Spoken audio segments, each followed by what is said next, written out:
think people are really hungry for like optimism in this industry, for something to make it. And it's that kind of direct accountability to people that I think the people doing the work want to have again.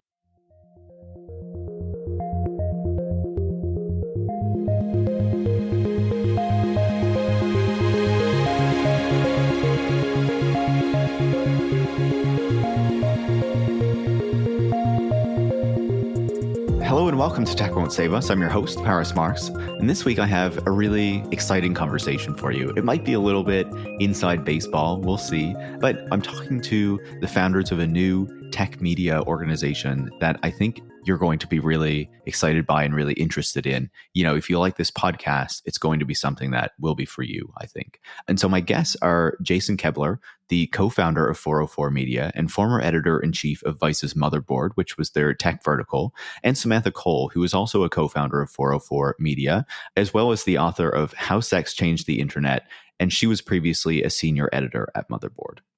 And so, as I said, they have this new media organization that they just launched. You know, they left Motherboard to create 404 Media, where they are going to continue their kind of critical investigative work into the tech industry that Motherboard has been doing for so long and that they have been doing there. And of course, Motherboard is still around and they still have fantastic journalists, but they're trying this kind of reader-focused and reader-supported publication, you know, a model that we have seen more and more journalists adopting as the media industry has been facing so many layoffs and cuts in recent years, as, you know, the whole business model, especially of smaller publications that are not like the New York Times, seem to really be struggling. And so I think that this is going to be a really important and kind of welcome addition to the tech media ecosystem as we can get more critical journalism from people like Jason and Sam, as well as their other co-founders in 404 Media, Joseph Cox and Emmanuel Mayberg. Personally, I have been reading Motherboard for a long time. I'm familiar with a lot of these journalists' work, and I have found out about a lot of people who I respect through reading their coverage on Motherboard. And of course, a number of former Motherboard employees and journalists have been on the show before. Gita Jackson, Edward Ongwezo Jr., Lauren Gurley, Lorenzo Francesco Bicarai. You know, all of these people who have been doing fantastic work and continue to do fantastic work were at Motherboard at one point and doing critical work there, and then brought those voices to other places. And so, you know, now I'm excited to see what Jason and Sam and Joseph and Emmanuel are going to do at 404 Media and how that is going to contribute to this critical perspective that we absolutely need on the tech industry. And that, of course, I'm trying to promote every single week on this podcast as well. So in this conversation, we talk about what their goals are for 404, what they were doing at Motherboard, and how it had this critical perspective that we didn't see at many other tech media organizations. But we also talk about the media industry more generally and the difficulties that have been happening at Vice, as well as in the media landscape more broadly. And then we end off by talking about their approach to reporting at 404, the types of stories that they want to be focusing on and digging into, and how this is going to be kind of a different way of approaching doing tech journalism for them, and, you know, the excitement that comes with launching something of their own. So I really enjoyed talking to Jason and Sam about their goals for 404 Media and what they hope to achieve through it. I think you're going to really enjoy it as well, and I highly recommend going and checking out the website, if not becoming a supporter, so that they can keep doing this and so that this venture actually works out. And so with that said, if you enjoy this conversation that I have with Jason and Sam, make sure to leave a 5-star review on Apple Podcasts or Spotify. You can also share the show on social media or with any friends or colleagues who you think would learn from it. And of course, if you want to support the work that goes into making this show every single week, so I can keep having these in-depth conversations that hold the tech industry to account and that promote this broader critical perspective on tech, you can join supporters like Mike McDonough in Toronto, Matthew from Victoria in Canada, and Andrew R. in Chicago by going to patreon.com/techwon'tsaveus, where you can become a supporter as well. Thanks so much and enjoy this week's conversation. Jason, welcome to Tech Won't Save Us. Hey, thanks for having me. Longtime fan. Very excited to be here. Thanks so much. And Sam, very excited to have you on the show as well. Thank you so much. We're very excited. Now, I'm very excited to talk to you. You know, you have this very exciting announcement that you made the other day that you're starting a new kind of tech media venture, 404 Media, with you and two of your colleagues. So, to start us off with the obvious topic, why did you start 404 Media? And what is the mission of this new media organization that you're starting? Yeah. So we have worked in journalism in tech media for, I think, about 10 years each. We're all roughly around the same age. And we all came from Motherboard, which we had incredible editorial freedom there. We're very proud of what we did at Motherboard. But the sort of broader Vice company, while it gave us a ton of editorial freedom, it didn't give us very much financial freedom. And by that, it's not like, oh, we didn't make enough money. We didn't get rich at Motherboard. It's more like we didn't have the ability to make hires when we believed we should. Our team size and sort of the investment in our team was subject to kind of the whims of the broader company, which is a very complicated and huge company. And so even when we were very successful, which we were a lot of the time, our team would get smaller and smaller. And that was hard to deal with over time. But then there's also a lot of things like we were doing a lot of reporting that was being turned into documentary films and things like that. And that was always a very wonderful process to take part in. But it's not something where we benefited from it financially. And I'm not even talking about us as individuals, but it's like if Motherboard reporting was turned into like a bigger documentary, that those resources didn't come back to the team. And so after a while, things like that and lots of other stuff started to become frustrating. And I think that, I ran this team. I started to feel very frustrated in terms of like being stuck in middle management, for lack of a better term. It's like Vice has a very strong union. I agreed with a lot of the things that the union was saying. I was management, but I didn't have like the ability to affect change, more or less. And so that's sort of like the logistical reason of why we started this. It's like to have more control over not just the daily output of what we're doing, but also the business side of things. We can decide what we want to spend money on. If it does not work, it is our fault or it's the economy's fault. I don't know, but it's our fault nominally. And so I think it's just like we've seen sites like Defector, we've seen sites like Hellgate. The idea of, quite literally seizing the means and becoming the company were very appealing to us. And so that's kind of like the ideological reason for starting it. At least mine. Sam, I think, is in a similar situation, but I mean, comes from a different perspective as being a big part of the union. Yeah, I mean, I think we're all pretty much aligned on like what Jason said as far as like the frustrations that we were facing at Vice, but it's just the state of media right now is really rough. It's rough out there for a lot of people. And, it was rough working at Vice, to be totally honest, like constantly facing the possibility of layoffs, like watching your colleagues get laid off, people who were amazing at their jobs and you knew that they were doing incredible work, just being told to pack it up and go because of like Jason said, the whims of people who just are so out of touch with what's actually happening and what the work is. So that was a big part of it for me. It was just kind of like, what am I going to do next? Like I was looking for a long time about what I want to do. Like, do I want to get into a different media outlet? Do I want to try to get hired somewhere else? Like that's also really hard right now. Do I want to just like get like a normal job doing like copywriting or something, or like do something totally different? And yeah, I mean, I think we were all just kind of in the same place of like, it feels like we have more left in us and we want to give this another shot. Like we want to try this in a slightly different way and see what happens when we have the ability to call the shots. So yeah, it's more creative freedom. It's definitely scary to leave a steady paycheck, to be honest, for who knows what. We don't know what still. So yeah, that was kind of my reason. It was kind of a complicated mixture of things that just boiled down to, I feel like I still have some left in me. I don't want to give up yet, but what is that going to look like? I think it looks like this. Yeah, no, I think that's great. And there's so many things that I want to kind of drill down on a bit in what both of you said. I would certainly say that, yeah, doing podcasts is pretty fun. Yeah. That's my experience. But, just Sam, to pick up on the last thing that you were saying there, like there must be some risk involved in this as well, right? Like, you are kind of going out on your own, the four of you together to try to make this thing work. We're in this environment where, the media itself is kind of in flux, it feels like, and we can talk about that a bit more.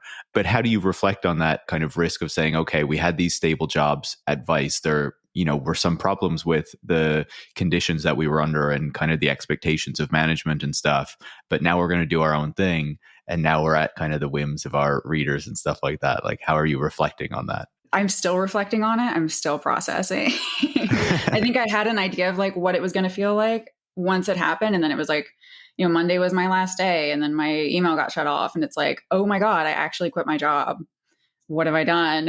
In the middle of like, and then the next day we launch. And it's like, now all of a sudden we're like getting, taken away on this wave of like excitement for launch. So yeah, I mean, just kind of reflecting on that and processing. I think the biggest change for me is just, I'm not going to get laid off. Like that's not going to happen. If I lose my job, it's because we have massively fucked up.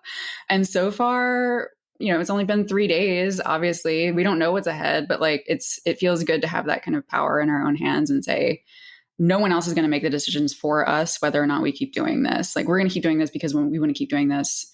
And that's the biggest change. And like my job was stable, but it really, there's not a stable job in journalism right now, to be totally honest. Like I think we've all seen layoffs in the news every day.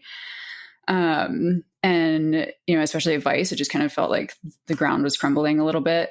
We were losing access to a lot of really key products that we needed to do our jobs every day, while at the same time, executives were making 6-figure bonuses to do I don't know what. So yeah, that was kind of the biggest change, like emotionally, I think, is the relief of, oh, I'm not facing a layoff.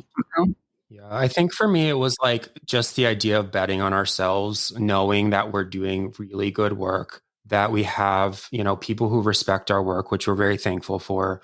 And then just kind of making a decision like, this is going to be hard, but let's try and let's bet on ourselves. And if it works, then we're going to be in charge. And it's like, we had a lot of respect at Vice. Like there were not obstacles that were purposefully put up by people to prevent Motherboard from doing good work. Motherboard did great work when I was in charge, and it's going to continue to do good work. There's actually a lot of support for Motherboard within Vice, but it's like trying to get very basic things done there is like trying to get the codes for a nuke launch or something. It's like 15 people have to just like sign off on a basic hiring decision. It's like Motherboard hasn't made a new hire in over 3 years. And that is really hard to kind of like abide as someone who's nominally in charge of the site. And it's like, I had huge freedom there, but at the same time, like, we should hire this person. It would be an entry level position. It would be great for any number of reasons. And there was just like no way of making that happen. And now, I mean, for me personally and financially, it's like, it's pretty scary, like Sam said, where I got my last paycheck last week. Like, it's been less than a week since I got my last paycheck. And when I don't get a paycheck, as like lots of journalists have experienced, but I haven't because I've been so lucky to have a job for the last 10 years, which I don't take for granted. But I'm going to be like, like no money game. And so, we're starting this thing. We're asking subscribers for support. We've been overwhelmed by the support. But at the same time, it's like, we're not taking for granted that this is going to work. We have this hope and idea that it will work if we consistently do good work and if we give people a reason to support our work. At the same time, it's like we're overwhelmed by all the attention and the readers and the people who've signed up in the first week, but we have a long way to go. It's like what we've gotten so far is not going to pay any of our rent. And so, we're going to experiment. We're going to try things. It's also been 3 days. We didn't expect to like create a solvent company in 3 days. And so I would say like very cautiously optimistic about it, but also a little terrified for sure. Absolutely. And I'm sure like you haven't run your own media organization in the past, but you've both been tech journalists for quite a long time. You were a senior editor, Sam, and Jason, you were the former editor in chief. So that must also bring some skills and some knowledge of how this kind of works to help you try to make this thing a success. Would you think that's the case? Yeah, for sure. I think just our combined experience has been, I don't know, it's like creating Voltron over here. We all have our specific skills and we're going to use them. I mean, we're very used to working as a team, so it feels very natural, but I can't imagine just jumping into this without any experience. But I think it's, we take for granted how much experience we have sometimes. We had no idea how many people would subscribe on the first day, like that sort of thing. And so working in the very theoretical, like, I guess, I don't know, like we had no idea. But like at Motherboard, we used to run Waypoint as well. I mean, really the Waypoint team, which was the video game site at Vice, ran themselves, but they reported up through me. And so when they launched Waypoint Plus, which was a subscriber funded project, it's like I helped them spin that up logistics wise. And then I saw how that launch went, and it went really well. But I also saw the sort of like pain points for customers, things like that. And then also it's like part of my job as EIC was pitching Motherboard to like advertisers and stuff like that. And so I don't know how to structure an ad deal, but I do know how to like talk to an advertiser, like, here's what we do and here's what we want to do and here's different things that we could try to do. And, we haven't done any of that at 404. I think that we're open to it. We really want to be like primarily reader funded, but I think we're very cognizant that this is a really hard business. And so we're going to try different things while still always putting the journalism first. I don't think you're going to see chum boxes on our website and like Outbrain, Taboola, just like crap links. But I think it's like, if some company wants to advertise with us, like we're going to take that meeting and we're going to talk to them and we're going to like see if it makes sense. And I feel personally like I'm equipped to have that conversation. And then the things that we haven't known how to do, there's like a huge diaspora of Vice people who were in the commercial team, were on the audience team, like SEO experts, designers. Like we had a former Vice designer, Aaron Shapiro, make our website for us. And he did a fantastic job. And people have been so generous with their time and their labor. And like, we're just very, very thankful. And we're 3 days into this thing, but there's been no disasters yet. And people seem to like it. So that's good. I'm knocking on my fake wood desk, like. Yeah. Yeah, good launch. Hopefully it keeps up. We talked a bit about 404. You've obviously been mentioning Motherboard, and we're very clear that your experience comes from there. You've both been working there for a long time, as well as the two other people on your team, Joseph and Emmanuel. I want to talk a bit about Motherboard itself, because it feels to me like Motherboard occupied this really kind of unique niche within the tech media, where it did take a much more kind of critical perspective toward tech and toward, the industry than a lot of other publications were doing. And I wonder how you both got involved with that, and whether that kind of influenced your desire to work at a place like Motherboard, or whether that kind of affected your perspective on tech as well. I can go first with that one, just because I've been very nostalgic on several different interviews so far. So Jason's heard this a couple times and he experienced it firsthand. I was dying to work at Motherboard for years before I worked at Motherboard. I was signed up for their newsletter, where they would send like little doodles in them of like whatever they wanted for the week. I drew a doodle to try to get a job there and sent it to like Derek Mead and Adrian Jeffries. I was like, can I please work with you? Please, please. And then I basically just like freelanced until they legally had to give me a phone at my desk. And then they had to give me a paycheck. I was like, I know my rights. I want a paycheck. But yeah, I mean, I think that's kind of where we're all coming from, is like, we were huge fanboys of Motherboard before we worked at Motherboard, just because of the legacy that brand had and has still. And I think they're still going to keep it going as such. If anyone is going to overcome some of the challenges they're facing, it's going to be that team. We're all like super rooting for each other. So yeah, I think just like Motherboard was always like technology for humans, I think was kind of the underlying ethos there. Was, we're writing about people. We're not writing about computers or like robots. Like, these are humans behind these things, and we want to talk to them. And I think that's something we're going to continue doing at 404, but it was definitely inspired by all of that work and that kind of like DIY punk kind of mindset of like, we're going to fuck up the internet today. What are we going to, we're going to log on and like see what like powers that be that we can ruin. Crawl into weird spaces. Yeah. I had been there for 10 years and I found it honestly through one of my friends who was not a journalist, but loved Vice and loved Motherboard. He was studying nuclear fission at Carnegie Mellon. And he like showed up at Vice and knocked on the door and was like, "Hey, can I work here?" And they were like, "Sure thing." Like that was, 2009 or something. And then, he wasn't a writer. Like he didn't do anything there, but he was one of my close friends from childhood. And he knew I was a tech journalist and was like, "Hey, you should like read this site and apply to like work there."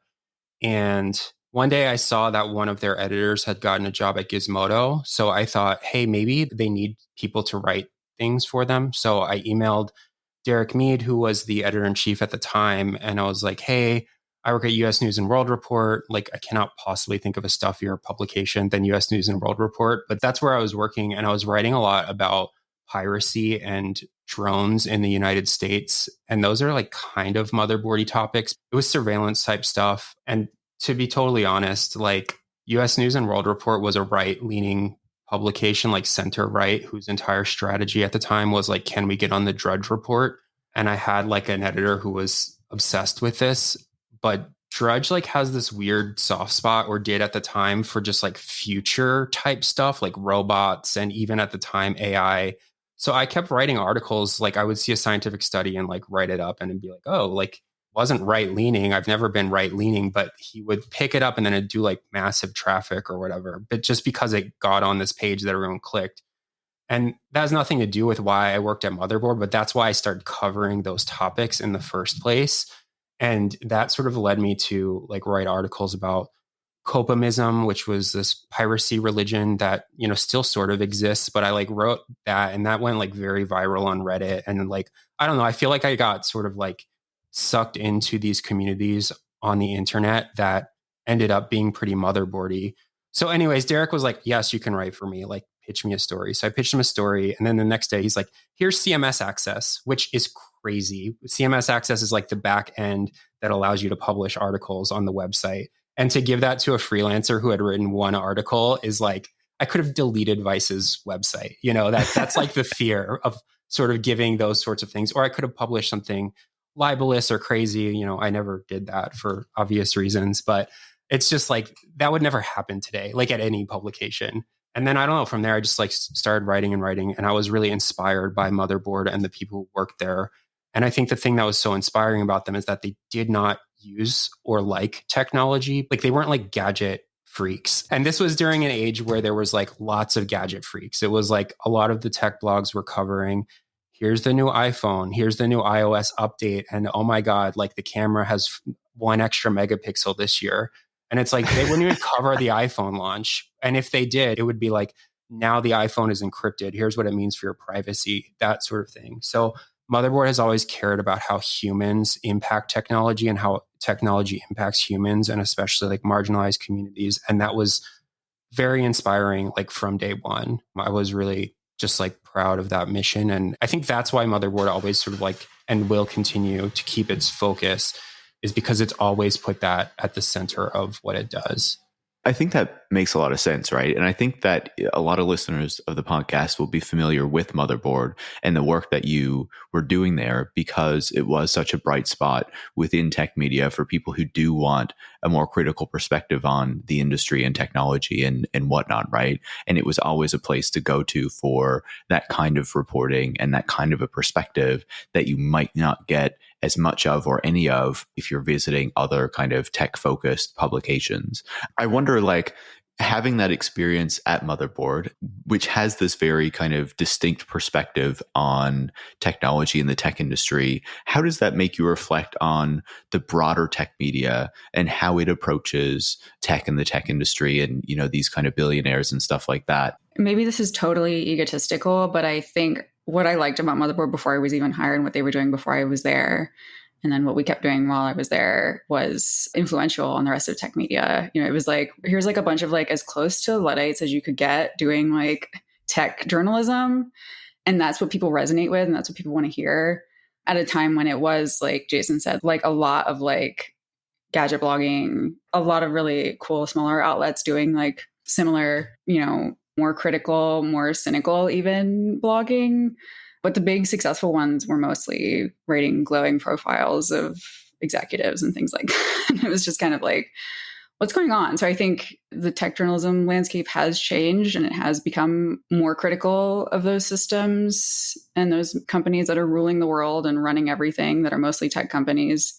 And yeah, I mean, it's really cool to see that happen. And I think Motherboard was a part of that, at least, to kind of drive that forward. But yeah, as far as how it looks now, I mean, Jason's got probably a more bird's eye view of that too.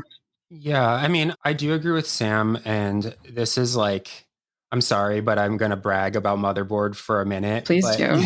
It's like, I'm very, very proud of what Motherboard did while I was there. I know that I'm talking about it in past tense. I can only talk about it like while I was there. I want to be like very clear. Motherboard still exists. The people there are fantastic. They're doing great work. They're going to continue to do great work. But I'm going to talk about it past tense from when I was sort of running it. It's like Sam was the first person in the world to write about deepfakes, to discover them, to write about them. It's like that was on the cover of every newspaper like soon after that. Louise Matsakis was the first person to write about the quote unquote Google memo, which was kind of the early like culture war type situation that we're now seeing, not just in Silicon Valley, but like across the entirety of our culture and politics, obviously. I mean, Joseph Cox has just like been incredible leading the way on a variety of hacking topics. Same with Lorenzo when he was there. Lauren Gurley and Edward Ngueso Jr., some of the earliest and best reporting on the tech labor movement, which now every publication is covering. And Motherboard was one of the first to cover that. Right to Repair is something that like I found because I broke my MacBook and was like, what the fuck? This is crazy that I can't fix it. And I like talked to Kyle Wiens at iFixit and was radicalized. And then I wrote 1 million articles about it. And now there's like laws passed and legislation passed, and every publication is writing about it. You can say that for a lot of other publications as well. Like they pioneered a certain type of journalism or a certain type of beat, but we were consistently able to do it. And I think the reason we were consistently able to do it is because of the way we approached our reporting, which was things have changed, as Sam said, but for a long time, tech blogs and tech news websites wrote the articles that the companies told them to, for lack of a better term. It's like they played an access game where if Facebook was launching a new feature, they would go to Wired or Gizmodo or The Verge or whoever.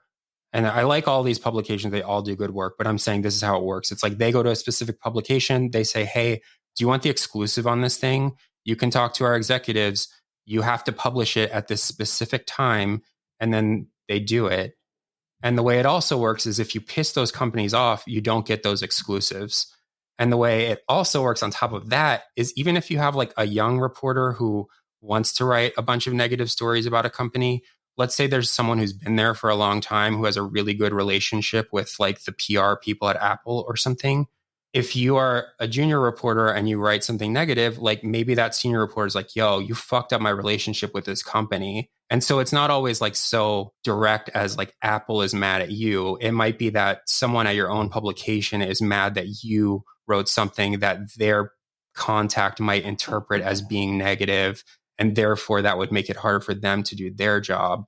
And it's just like, that was never a thing at Motherboard. It's like, we didn't care.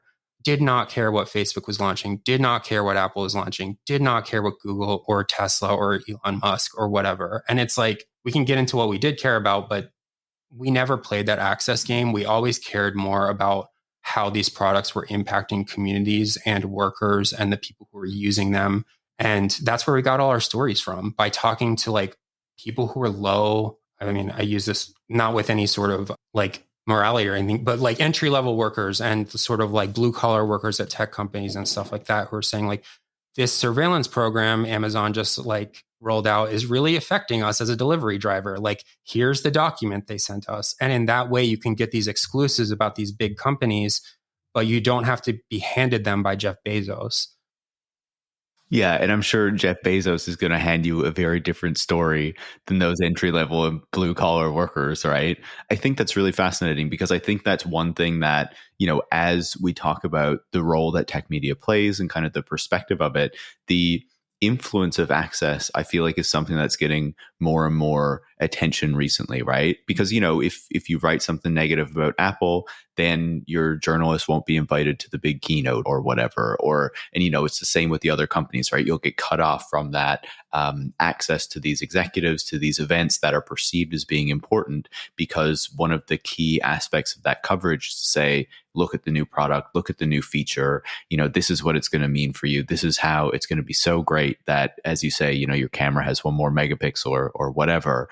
And it does seem kind of divorced from that broader consideration of what these technologies and what these companies are actually doing in our broader society. And so I wonder, you were both at Motherboard for a while, what it was like to be working at this place that was doing this very kind of critical journalism on these companies that was not interested in access, but then seeing the kind of broader tech media having this, in some cases, on critical coverage, but then also seeing the evolution, I feel like, in a lot of those publications where they were starting to be more open to doing more critical work, even if that was still alongside some of these kind of access pieces, or what I tend to call like rewritten press releases and whatnot. Yeah, I mean, seeing that, like, it feels good, but it also feels like, for a long time, I feel like Motherboard was like a kind of an underdog in the fight. That's not the case anymore. Like, Motherboard is one of the most respected tech journalism outlets there are. But for a while, we were punching way, way above our weight, and we knew it. So seeing kind of the very highly resourced, highly, like air quote respected tech magazines getting the access and getting the scoops, it was like, okay, you need to fucking link to us. Like, we need some credit. Like, we're out here grinding and you're taking the credit for it. So yeah, it's kind of a double-edged sword. It's like, okay, we're kind of inventing the game in a lot of ways, and a lot of these beats, like, show some respect. I'm really not trying to talk shit about our competitors. I respect what they do. They do a lot of good stories. And like you said, it's like they do a lot of critical stuff alongside some of the rewritten press releases. And like, I'm guilty of when I am getting a new phone, it's like, I want to know the features of the iPhone. So I'll go read that somewhere. And I don't like begrudge it, It's just not how we operated, because we knew we couldn't compete on that. But one thing that Motherboard did, and that has nothing to do with like a specific strategy at Motherboard or anywhere else, it's that we wrote about the things that people on our team cared about, and people's interests change over time. It's like, I do not write about drones anymore because I don't care about drones. Like, we never hired for like, this is going to be what you write about and you have to write about it forever. It would be like, we're hiring a writer, tell us what you care about, tell us something we don't know. And you have someone like Edward Ongweso Jr. come in and say, like, I just wrote a dissertation on Uber and its labor policies, and I'm tied into all of these workers' rights groups and things like that. And then you take that and you take Edward and then take his interest, and he says, this is actually happening at Instacart too. This is actually happening at Amazon also. And you sort of like ride these people's interests to where they may lead. And that usually goes to really interesting places. Yeah, I think the building of the team, I think, was always one of the strongest, if not the strongest part of Motherboard. I wasn't really part of like the hiring decisions, but when someone new came on, it was always like, fuck yeah. Like, it was always some like anti-establishment goblin. It was great. Like, it was fantastic to like, yes, welcome to the family. You fit in immediately because you are not like trying to get this glowing access type stuff that we don't care about. We want to write what we care about and what we think is interesting. That was always a big strength, I feel. Yeah, I obviously, found out about Ed and his work from reading all his fantastic pieces on Motherboard, and it's great to see him kind of continue what he's been doing since then. And, just as a kind of final question on tech media, and then we'll bring the conversation somewhere else. But, there's a lot of discussion lately, I guess, around how the tech media has covered people like Elon Musk and these kind of large figures within the tech industry. And, I guess finally, belatedly, maybe coming to the realization that the way that they covered them was probably not the best, right? I think of a piece by Casey Newton a couple weeks ago saying, oh, it's time to change how we cover, Elon Musk, and it's like only now in 2023. I guess, what's your reflection on how the media approaches these kind of large figures, not just the tech publications like The Verge and, whoever else, but also the wider kind of mainstream media, as they have kind of jumped in on this, seeing just this coverage of like Elon Musk sends a tweet and all of a sudden that's a news story. Like, what do you make of this approach to how they approach reporting on these important figures, and then also the effect that that has in how people think about them?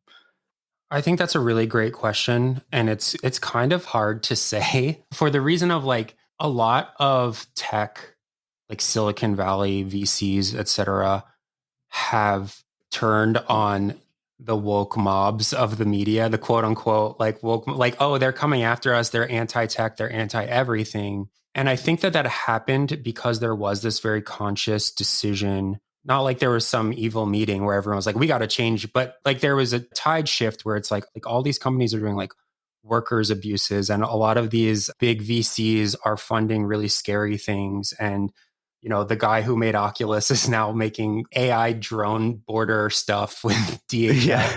And so like naturally the coverage started getting more negative. And one thing that I think, like we talked about it earlier, it's like when you have played an access game for a really long time, it's not that these people are necessarily your friends, but you have like a friendly relationship with like, oh, like I'm going to give you a story, like let's grab a drink next time you're in Silicon Valley, blah, blah, blah. And then their best friends in the press start writing mean articles about them, and they're like blindsided by it and they overreact. It's like P. Marca has blocked like almost every reporter and is very mad at the press like all the time. And I think that if the coverage was more critical from the outset, this wouldn't have come as such a shock to Silicon Valley. And there wouldn't have been like, oh, you guys hate us now. It would have been like, oh, you've always covered us like you cover any other company. We need to either deal with you or like figure out how we're going to deal with you. And so, like, quite literally, I think a lot of people are just like, a lot of very powerful people are taking it personally. And that's like not a good position to be in, because one, that like opens you up to harassment. Like we've seen Elon Musk tweet really mean things at specific reporters, and that's not a fun situation to be in. It's similar to like trying to cover Trump or something, which I don't proclaim to know how people should cover Trump, but it's the same playbook where it's like, oh, let's be fair to this guy, like New York Timesy sort of like middle of the road, like we're going to write a negative story and say climate change is bad, but then we're also going to go talk to a big oil executive or whatever. So I think that right now, some tech publications, like the biggest sort of mainstream ones, I would say like the big generalist publications that have tech reporters, are still kind of going through this process where they're like, we're not sure how to cover someone like Elon Musk because he's clearly important, but then he's also like full of shit most of the time. And then you end up with these sort of like middle of the road articles that say like, well, Elon says he's going to Mars tomorrow. Skeptics say he doesn't have a rocket or whatever. And then it's kind of like you end up pissing everyone off, basically, is kind of my theory. But I don't know. I don't know what the solution is. Totally. Yeah. We can't tell the difference. Elon Musk says one thing, and people who accurately, assess the capabilities that are available right now say, actually, that makes no sense. How can we know what the Who could say? So I want to shift a bit because, earlier you were talking about Vice, right? And I feel like possibly one of the reasons that Motherboard had this more oppositional kind of energy to it was, that it did exist under a Vice umbrella. And for a long time, I feel like people turned to Vice for a perspective on the world, and that included tech through Motherboard that gave them a very different perspective and view on what was happening, right, than what they might get from other publications. But obviously, we know that for a while, Vice was kind of at the center where it got a lot of attention, it got a lot of business deals. But then in recent years, I think it's fair to say things have been shifting. And, as you've been describing, the company has been having some difficulties, and that has also affected the staff and the people who work there. So I wonder what your reflections are on Vice and how it has evolved and kind of what is going on there right now. Yeah. I want to hear what Sam thinks here, but I had like not a front row seat to this, but like a fifth row seat, second row, pretty close. Like I've seen a lot there. And the first thing I want to say is the journalists who work at Vice are fantastic. They are simply the best. They care about the right things. They're tenacious. They're fearless. They're fantastic. I don't have a bad word to say about any of the journalists there. And honestly, I don't have a lot of bad things to say about like any specific executives or people there either, because I do think that Vice was and still is an important voice out there. And I'm glad it existed and it gave us the space to do what we did. And I think it's going to continue to do that. The thing that was always sort of clear to me, but also, hindsight is 2020 type things. And I also couldn't have stopped it, is like when Vice filed for bankruptcy, they have to file a narrative of how this happened. And it was like a 100-page document that explained like, how did we get here? And tell us, just for listeners, about when would these documents have come out? So that was in May, when Vice filed for bankruptcy in May. I live in Los Angeles now, and Vice's headquarters is in Williamsburg. And I was going to New York to visit people and, meet with my team and stuff. And I walked into the building and the bankruptcy dropped like the moment I got there. So I was like, okay, good. Going to be an interesting day. In any case, the narrative of this bankruptcy and how it happened, it's a tech story, I think. And it's one of venture capital and private equity and a company taking sort of like increasing loans and funding at really high valuations that may have made sense in one economic climate. They probably never made sense, but they weren't like uncommon for what was going on at the time. And like sort of slowly losing control of the company because they kept having to take on more and more investment to kind of like make ends meet. And then eventually you look up and you owe like all of these VCs and private equity firms and Disney and A&E and the history, like all of these like big companies, you owe them a lot of money at really high interest rates. And they're like, give us our money back and do these layoffs, change your strategy. Like there's sort of this influence coming from a level that is not even in the building. It's like, I don't even know if it's in the boardroom. It's probably above the boardroom where it's like, I don't know, Disney is like, where the fuck is my money? Like Mickey Mouse shows up and is like, I want my money back. And then we're like, we don't have the money. And then so you go borrow more money to give money back to Mickey Mouse. And then to get that money, you have to go to basically like the payday loans place. So you're getting it at a higher interest rate. And then the terms of that are like, if you don't pay us our money back, we're seizing control of the company. And that's what happened. It's like, we sort of saw this happening in slow motion over time, where it's like, Vice took $500 million to launch a TV network. The TV network did a lot of good stuff, but TV not super popular these days, as many people know. And so then it's like, well, let's try something else. And then you need funding to sort of like start that. And then you owe other people money. And so I think the latest numbers I saw is like Vice brought in like $700 million in revenue in 2022. So like last year. And it's like, that's a lot of money. Like that's a lot of revenue coming in. And yet it still lost a ton of money. And the reason it lost so much money is because it was paying all this interest. It's paying all these office loans in like 50 countries. It's just like a complicated and a big company.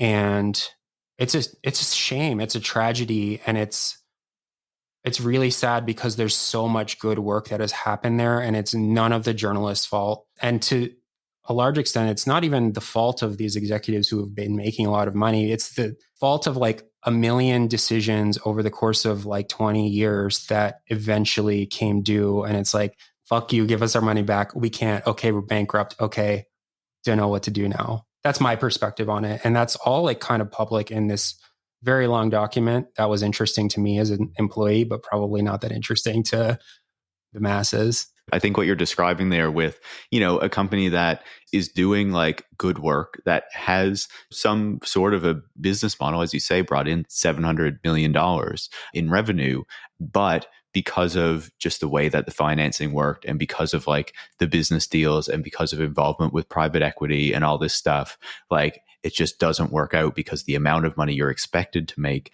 in this sort of a business environment just does not line up with the realities of how the business works. And I feel like we've seen a number of companies kind of be absorbed by or kind of die because of those conditions, even though they might have actually had a working business model. Like I think of some retailers who've gone under in recent years, not because they didn't make money, just because the deals they made no sense, right? But Sam, I'll pass it to you for your thoughts.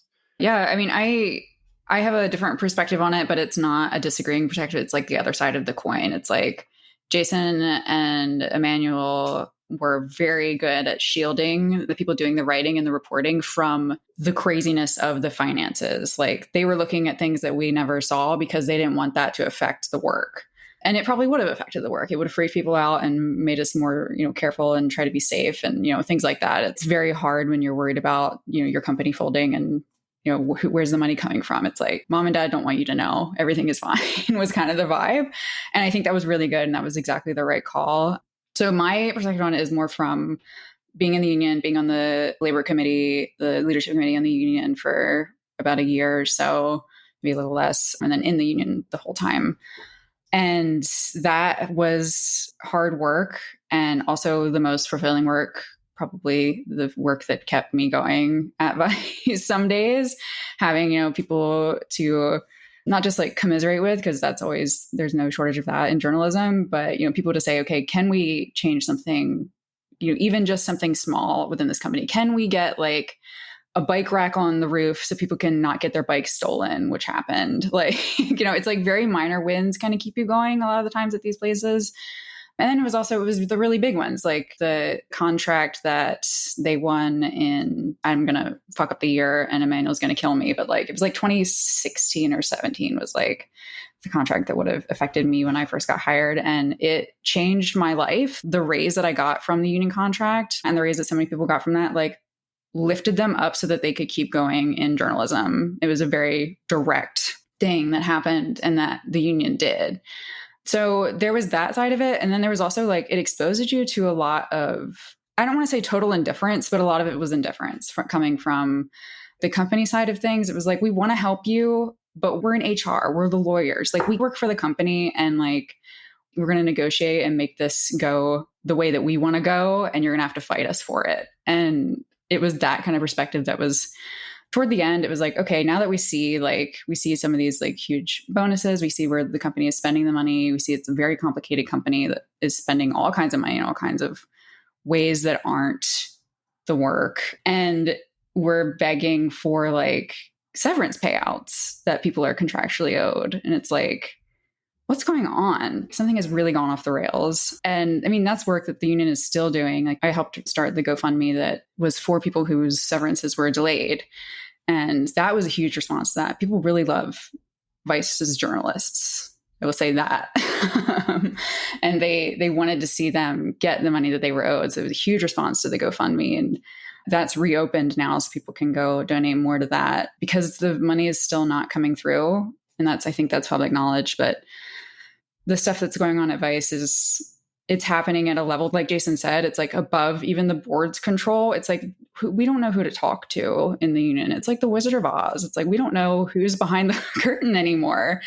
Who's responsible? You just want someone to shake. And it's like, that person, we don't know where they are. And the union's still doing that work. And like, they're still advocating for our colleagues, current and former. And that is really grinding, really hard work, but it's so, so important. But for a lot of my tenure at Vice, that was my perspective, was from more of kind of like the bottom up. Like, who do we get on the phone to even just like get us like a small win would be really good. The contract had huge wins in it, but just the day-to-day stuff felt really good to be able to say, hey, give us this minor thing, give us better internet, give us cell phones, like that kind of stuff. So yeah, I think that makes a ton of sense. And to hear what that meant for the workers as this company is going through all that, I think is super important, right? Because our direct connection as people who are reading Motherboard or reading Vice generally was not the Shane Smiths of the world or these other kind of big executives, but were the journalists who were doing the fantastic work that we were reading. The people like the both of you or Joseph or Emmanuel or Ed or all these other folks who you've been talking about, right? Who are doing this great work, who we got to know from seeing their stories on Motherboard. These are the people that we ultimately cared about and, felt a connection to, right? And respected for the work that they were doing. And, you've been talking about Vice there, but I want to expand that to kind of the media more broadly, because as you mentioned, this is a difficult time for media in general. I feel like there was this moment where quote unquote new media was expanding, this media that was online, it had all this attention, all this funding. And I feel like in the past couple of years, but especially in the past, 6 months, year, there seems to be a real kind of shaking out and kind of, I don't know, reassessment of all of that, or, kind of the new financial situation is finally bringing a lot of things to a head that seem to have been problems for a while. So what are your reflections on the state of the media right now as we see all of these layoffs and we see these media companies experiencing so much difficulty? I mean, it's really sad. I don't really know what to say other than journalism is very important. And there's so many talented people who have lost their jobs. There's so many talented journalists who are underemployed or are freelancing and have to sort of work on the side. And it's bad. I can't even begin to sort of assess why it's happening. I can, but it would take a very long time. But I think it's this thing where a lot of them are ad supported. The ad supported model fell out the floor, with Google and Facebook.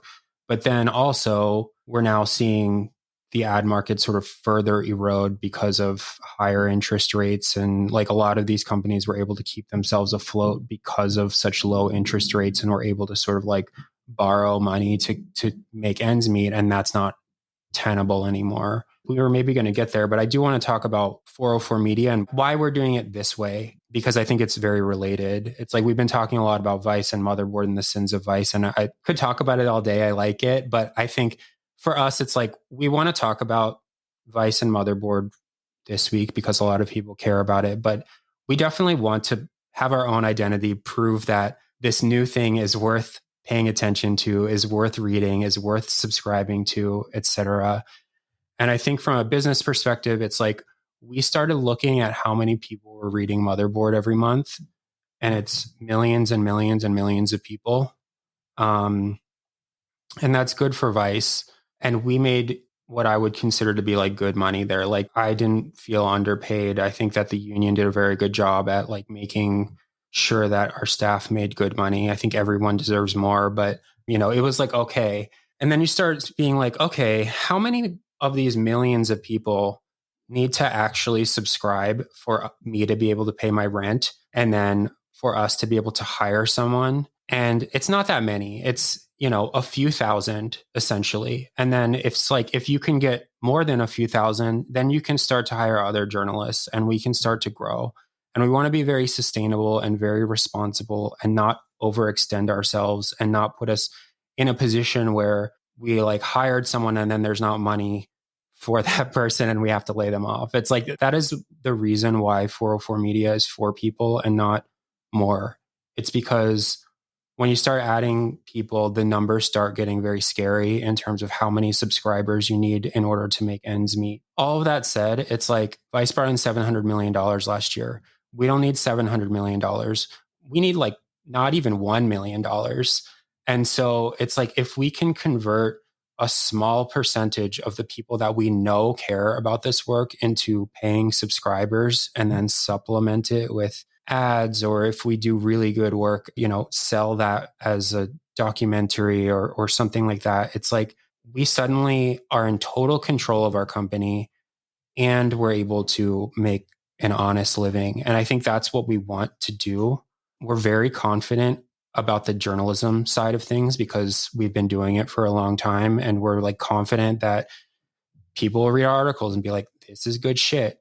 But what we're figuring out is can we get enough people to give us $10 a month and have that not only sustain us, but then be able to hire more talented people to do more great work and sort of make that into a small business. And for me, that's the fun of it. That's I always want to challenge myself and learn new skills and stuff. And so figuring out how accounting at a company works, figuring out which costs are actually necessary, that sort of thing has been really fun. And then the last thing on that point is a lot of these companies, Vice extremely, but also included is like their overhead is astronomical. It's like there's all these offices in like prime Williamsburg, prime Venice.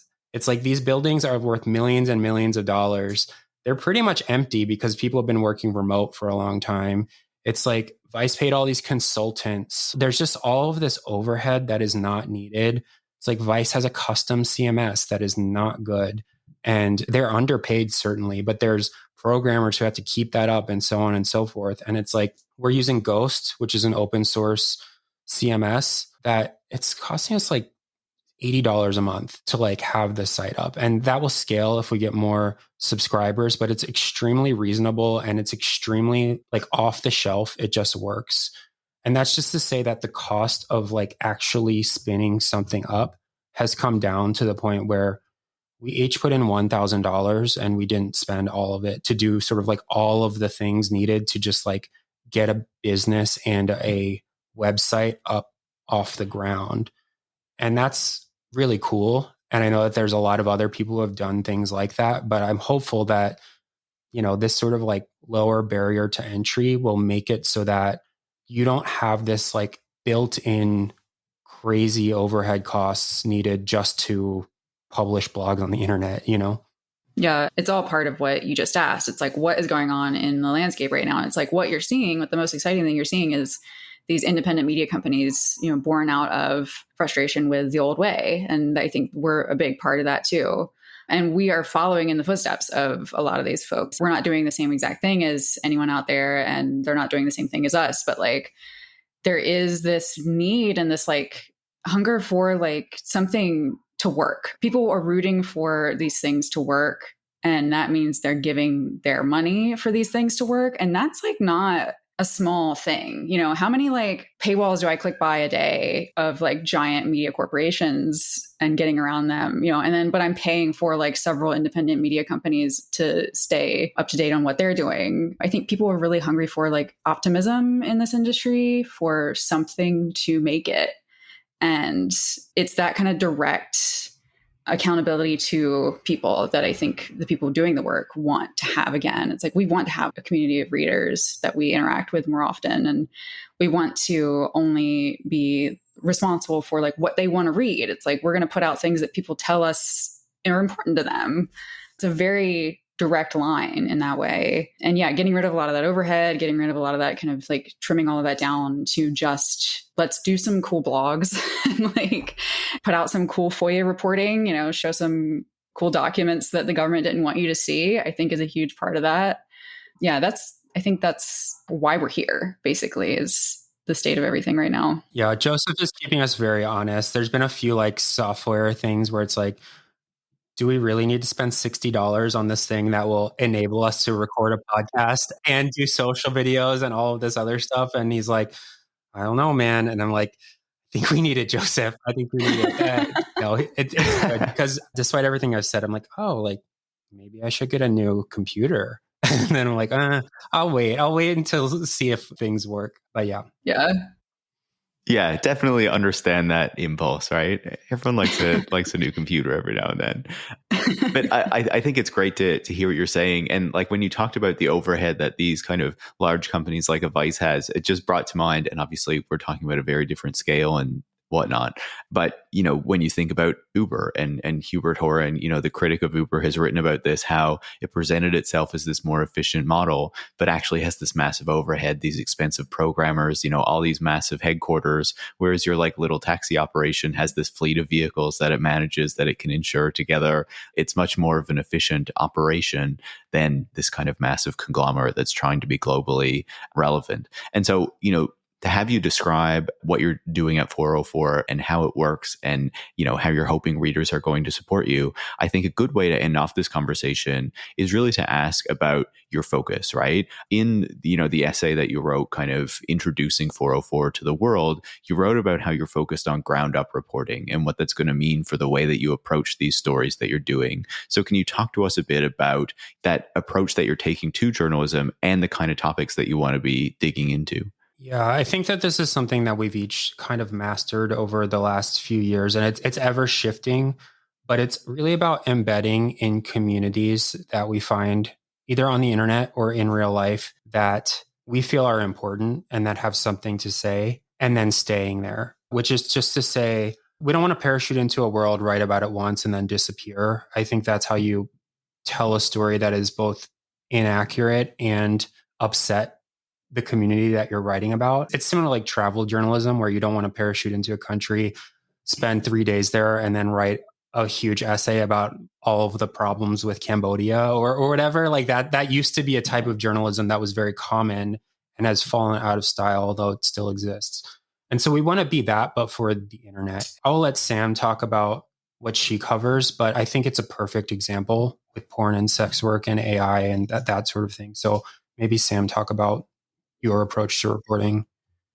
Yeah, I mean, I can use the stories that we've been publishing this week as an example. So this week, Emmanuel published on launch day a very in-depth investigation into generative AI community website system, whatever you want to call it, that dives into not only how this stuff is made and how it works, but like what it means to people in the actual like human adult industry. So you have these people tinkering with like AI porn and making basically deepfakes of people in real life and celebrities and real people.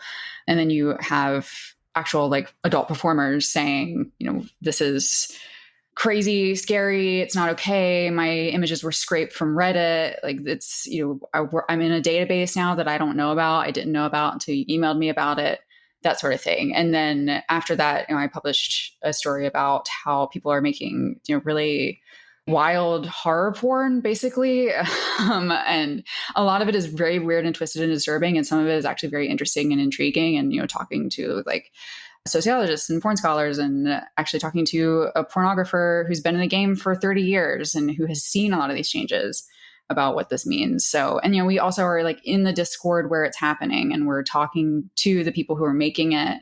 We're saying, hey, why are you doing this? Like, what about this is interesting to you? Have you thought about the implications of what you're doing and getting their perspectives on this? The like embedding part of it happens like in the communities where you're like, I actually want to talk to the people making this. I'm not just going to like do a drive-by on their weird AI porn hobby. I'm going to actually say, hey, interesting pastime you got there. Tell me more about it. Why is it intriguing to you to make this? Are you ever a little worried about where this is going? And getting their answers, I think, is really interesting.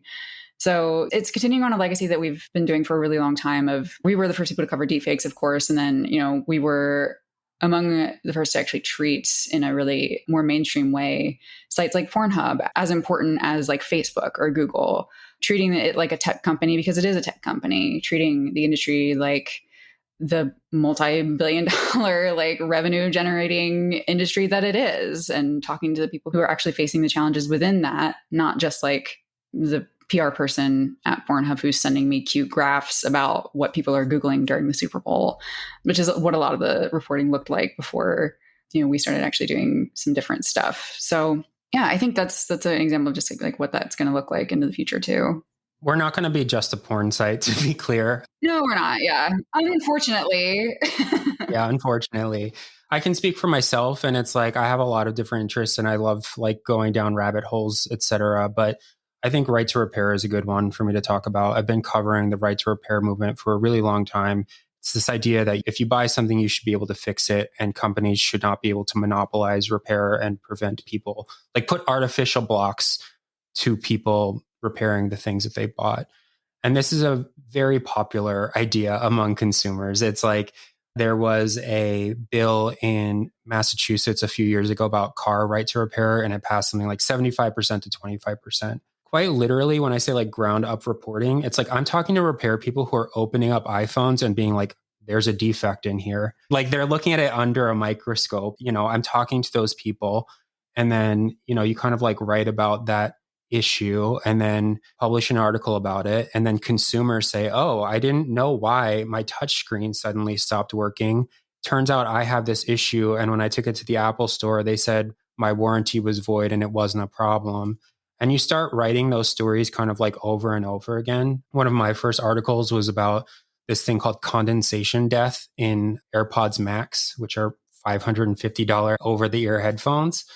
And basically it's a mixture of like sweat and just like humidity and condensation, where if you wear your AirPods Max for too long, like water gets in them and it kills the headphones. And this is something that if you like go on Reddit or the Apple forums or talk to repair people, they're like, yeah, like this is a huge problem. I've had 7 pairs of AirPods Max. Every time I take it back to Apple, they're like, there's nothing wrong here. And you see enough of that and you start writing about it. And I was able to find a court case where Apple like admits that this is a problem, but says that users should simply not wear their AirPods Max outside. They're just like, people should know that they shouldn't walk strenuously while wearing these headphones. And it's basically like starting with this little like rabbit hole where it's like, oh, here's a post on Reddit with like 200 comments and all these people saying that they have a problem, and talking to those people, figuring out what's going on, and then kind of like laddering up from there. That's not to say that we find all our stories on Reddit and Discord or whatever, but it's like, it's diving into these communities, figuring out what they care about or what they're freaking out about, and then taking it seriously, reporting it out and publishing it. And one thing we've definitely learned is that like if a niche community that we found is all talking about the same thing at the same time for an extended period of time, it's probably a big fucking deal. If they find it like important enough to be spending their time posting about it or tweeting about it or talking about it or writing their senators about or whatever, it's probably worth covering. So that's what we're doing. We're doing it on hacking and cybersecurity, cybercrime, porn, AI. I'm going to be doing right to repair. I'm doing a ton of FOIA work, which I really love doing, just like filing requests with state and local governments. You can find out a lot about like surveillance companies that are trying to get contracts with a small local town. And like when they try to get that contract, they're going to send like a 40-page PDF that's like, look at all of our capabilities. We can monitor the entire internet all day, every day, and alert you if anyone says anything about your town. It's stuff like that we're able to pretty consistently do because we've sort of figured out how these power structures work and like how government works and how communities work. And I don't know, we're excited to do it as much as we possibly can. Yeah, and I'm excited to read it. You know, I think that that's a great kind of way to end off our conversation, to give people an idea of what 404 is going to do. You know, if you liked Motherboard before, you know, you should definitely go check out 404 and consider supporting it. If you didn't know about Motherboard before, well, now you can go read that, and you can also go read 404 and check out the great work that's happening there. I'm really excited to see what you're going to be doing at 404, and I wish you all the best of luck with it. Thanks so much for coming on the show to talk about it. Thank you so much. It's 404media.co, not .com. We couldn't afford .com. The M was like $100,000. Yeah, leave off the M. And I will put a link to it in the show notes so people can go check it out, along with some of the recent stories that you've been doing since it launched that we mentioned in the episode. So thanks again. Cool. Thank you. Thank you so much.